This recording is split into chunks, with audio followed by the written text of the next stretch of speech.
Start. Mr. Deputy Speaker, sir, there is a ban on transporting agricultural produce from one part to another part of the country. During the last session, the Honorable Minister had announced that this ban will be lifted, but it has not been done till now.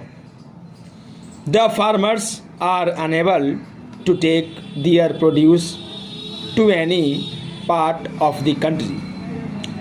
As a result of total neglect towards agriculture, the allocation given to this field has decreased from 4% to 3% in the annual plan outlay.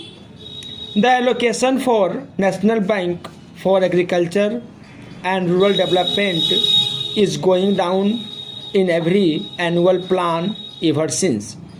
The annual plan of 2012-13, similarly, only 6% amount has been provided for loans and electricity.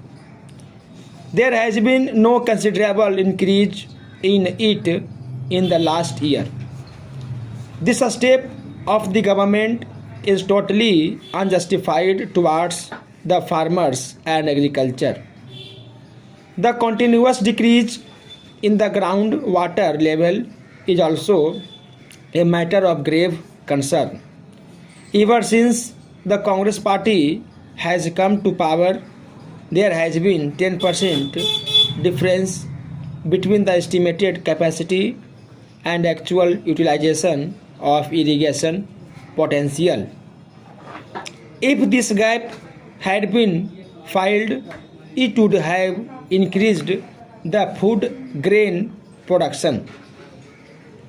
Not only our country would have become self-reliant in food grains, but it would have been also able to export them.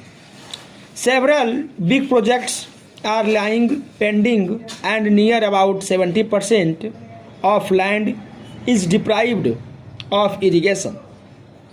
Same is the condition of forest areas also. Wherever there are Congress governments, they have grossly violated the interests of the farmers.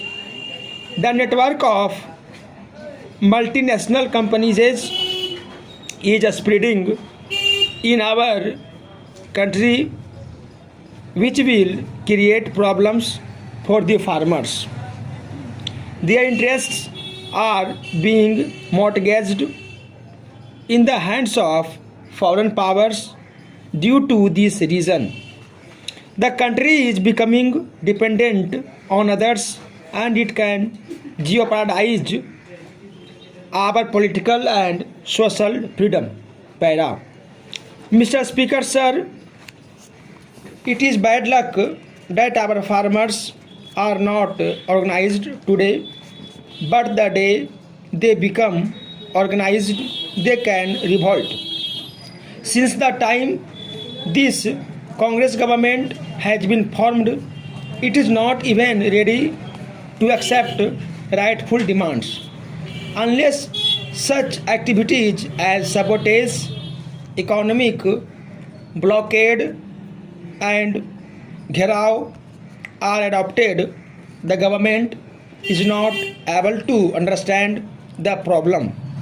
So I would like to government not to create so much problem for the farmers that they are compelled to revolt.